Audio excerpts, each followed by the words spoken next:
Kaiju number 8 has been out for about a day now, and a lot of us are starting to figure out whether or not we like this game. Post down below how you guys feel about it. But today I wanted to cover some of the top tips I can offer you guys. So I hope you guys enjoy. Stay tuned because we will be doing a couple more of these as obviously more things are discovered. But these are the ones that I kind of was like, oh, that is huge. I wish I knew that immediately. That I think that you guys can really benefit from, particularly if you're starting to play the game after me. But first, make sure if this is your first time here, that you guys subscribe.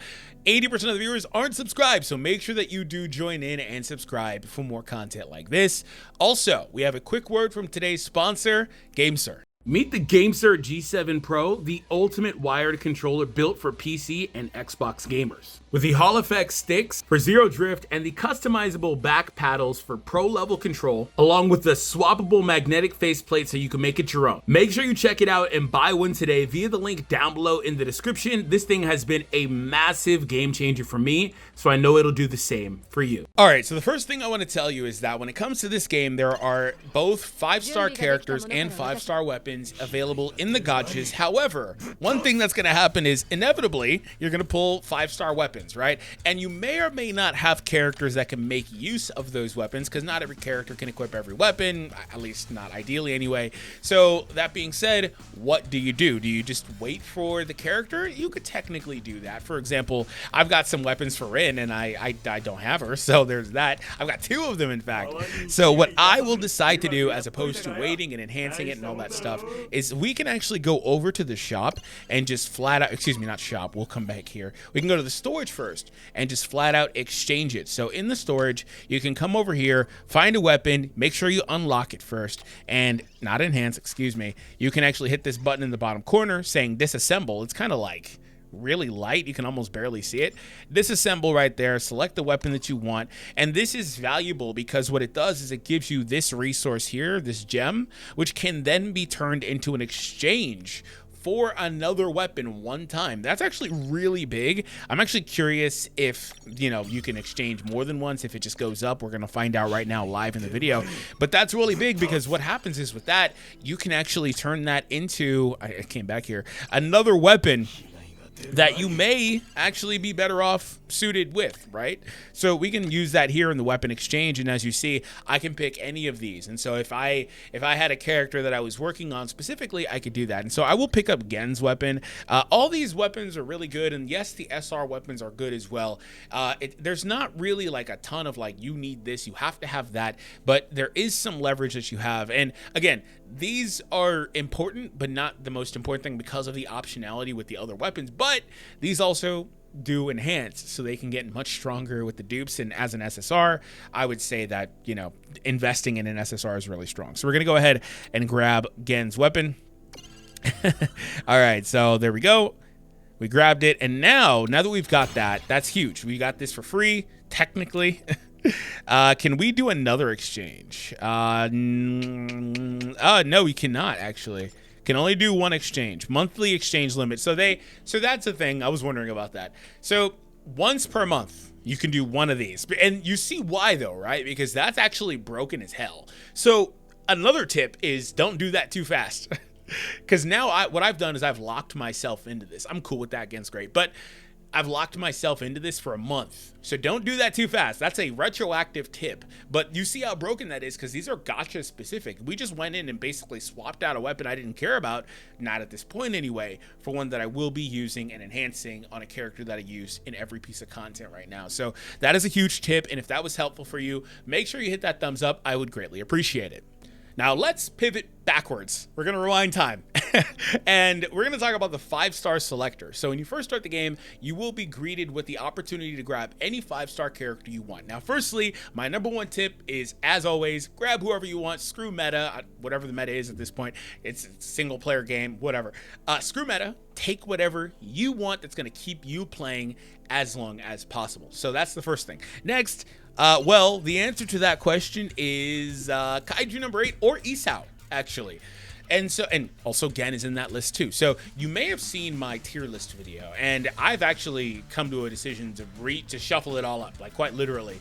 Several characters I think are going to go up and down, because what happens in this game is there are characters that are going to do single target damage. There are characters that are going to do all enemies, like just flat out AoEs, and they'll have a skill that does like a single, but they're going to be primarily focused on that. There are characters like Gen, who I keep mentioning, who does an adjacent hit, so he can hit, like if you go in the middle, he's going to hit all three, or if you go on the side, he's going to hit the two. So like he does an adjacent hit. And so those characters excel in different ways, right? So like Rin, a character that I didn't really care much about, she's got like full-on AoE, so she's really good at farming content. But there are characters that are single target characters, like a Kaiju number 8, that's just going to hit like a nuke on a single target enemy. And those are the types of characters that are also going to be really good against bosses, those beefy big boss Kaiju monsters as you get in, where some of these AoE hits lose value, things like that. And then you start just kind of leveraging more bigger damage numbers overall, maybe some damage over time, things like that. So one of the things that I will say is Isao. Isao actually winds up being extremely strong in those fights. And I can't pull up Isao because I just flat out... No, I can actually go back to the shop. So it's going to be one of those two, depends what you have. So if you've got Kaiju number 8, I think Kaiju is the priority here. But you could personally pick either, or again, whoever you want. Gen is also really strong because Gen is a great farmer, and he also, the thing with Gen is that he goes so quickly and fast, and he's, I believe, got the dual element and shot type, shot slash whatever. He's able to break really quickly, and as a result, core exposed, he just kind of they don't really take turns, so Gen just kind of laps them, and the team laps them as a result. So he's really good too. But Isao is unique because he's the only SSR character or 5-star character that's not designed to just be a flat-out DPS. And he's a character that has the shields, and he does a big hitting ultimate, which scales off of defense. And he's a really good character. So he's somebody I think that has a lot of value, particularly against those harder fights because of the survivability mechanic. Like, there's not a ton of healing in this game, period. But with Isao, with his shields, you can mostly bypass that. But guess what? One of the main things that I had as a criticism of him is that I was like, well, he's like doing all this stuff, but he doesn't have healing. Well, here's another thing. You could potentially select Isao, even if you already own Isao, to put dupes into an Isao, especially if you've got like Ren and Gen already, like Reno and Gen. That could be kind of good. Like, that could be really good. And then you can also pair that with like an SR character like Ashura or something, and you have a really solid survivable DPS oriented team that's got support and all that. But yeah, so he does actually start healing here. And then if incapacitated, recovers this unit's HP equal to 25% of the max HP and resurrects. Yeah, he resurrects. Like, this guy is kind of nuts. And again, all the SSRs are insane, or 5-stars are insane with the dupes, but I would not sleep on Isao. That's the primary thing. While I think Kaiju number 8 is the primary character you should be grabbing, Isao is a really strong secondary because of the survivability he applies to your team, and he can hit really hard on that ultimate. So to answer that, the second tip is to grab one of those two characters as well. And it also can depend on who you have and what your use case is. I mean, maybe you want to grab Gen, like I explained already. He's great too.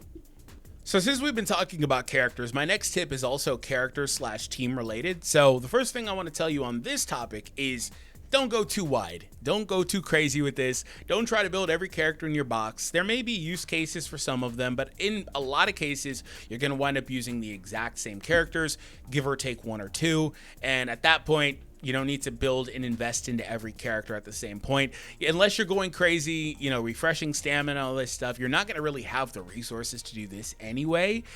So maybe take your time with this, settle in on 4 to 6 characters that you want to work on, and that's still, honestly, frankly, kind of wide.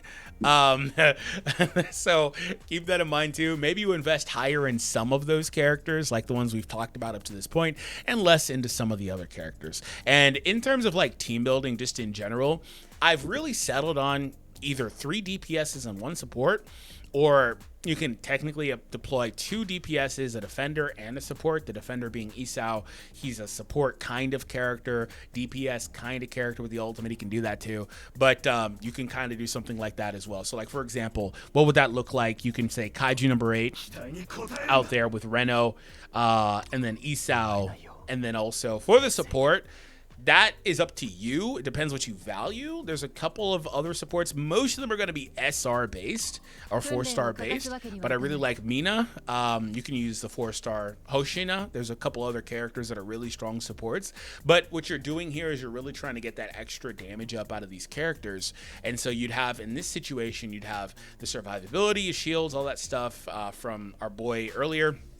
You'd have the support. You'd have 2 good DPSs. One of them in this situation would be Kaiju Braid, who's, again, mainly a single target, only DPS. So there's that. Maybe you decide to switch him out for somebody that could do some more adjacent or AoE hits. Particularly, like, here's another thing. If you're farming content, you could go Rin with Gen or Hoshina 5-star. And then go from there, and you could put another support there in that last slot. You don't necessarily need Isao. You can also use the Mina if you're taking on a big boss. You don't have to use Kaiju. You can use Mina instead, her 5-star character, and then put support around her, and she's going to do really good. She's got 100% crit rate on the single hit. So ultimately, it just the goal here is to tailor your specific team to the content that you're trying to take on specifically, and also with that in mind, factor in the requirements, right? Because enemies will be weak to certain things. Not everyone is weak to everything. Obviously, they've got certain things they would be weak to, whether that's blunt attacks or neutral. Technically, there are some that are like just across the board with everything. Not everyone has that, but some of them do. And then there's some that are going to be weak to certain elements, so just keep that in mind too.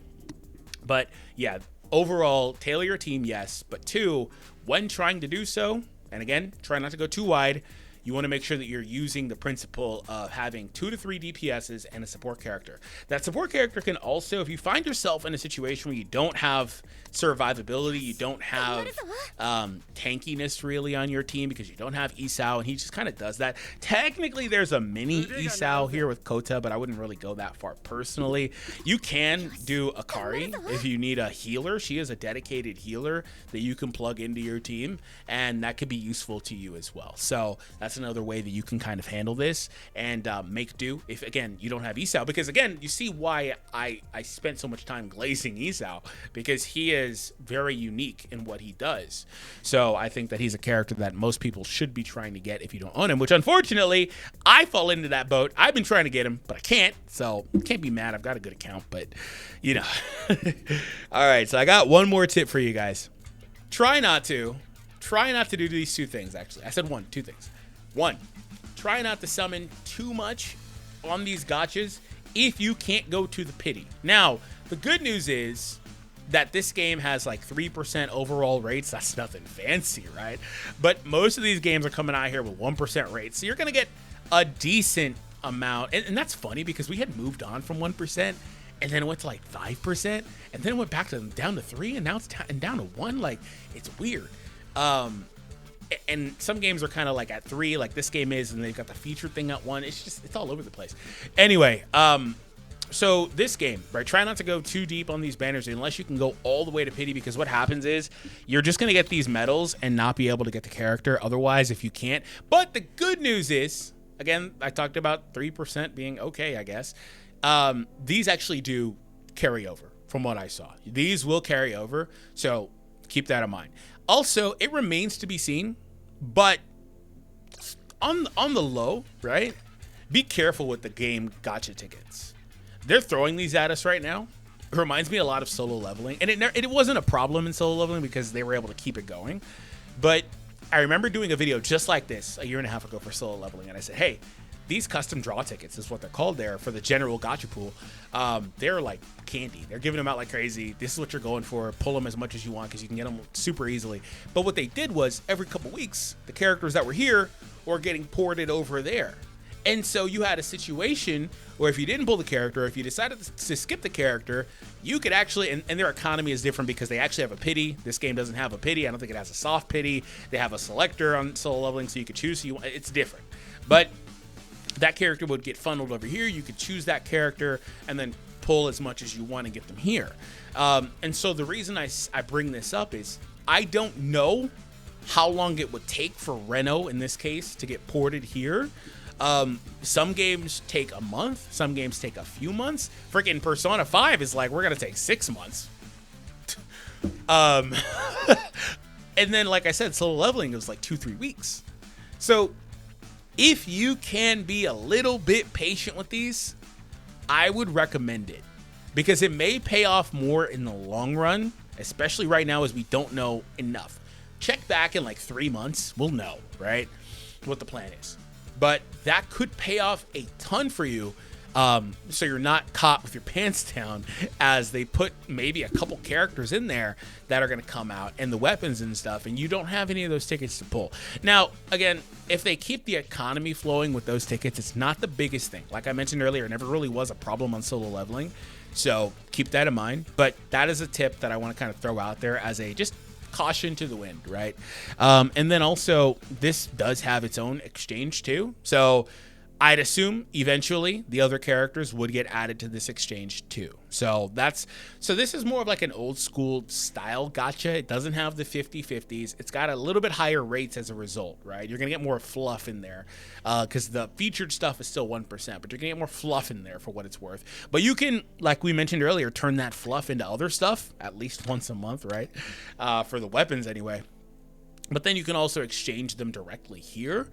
So that is valuable as well. So just a little bit of an older style gacha, but just it has its merits, I guess. So ultimately, though, that is everything that I think makes it up for the perfect tips video. There are going to be much more tips as we go, so make sure you stay tuned for that. Make sure that thumbs up and subscribe. And if you haven't seen our video that we did where we covered, I say our like somebody else is helping, my video, where it's me and you guys, where we covered the top SSR characters in the game, make sure you click on the video on the screen right now. It will take you right there, and I will see everyone in that video. Thank you.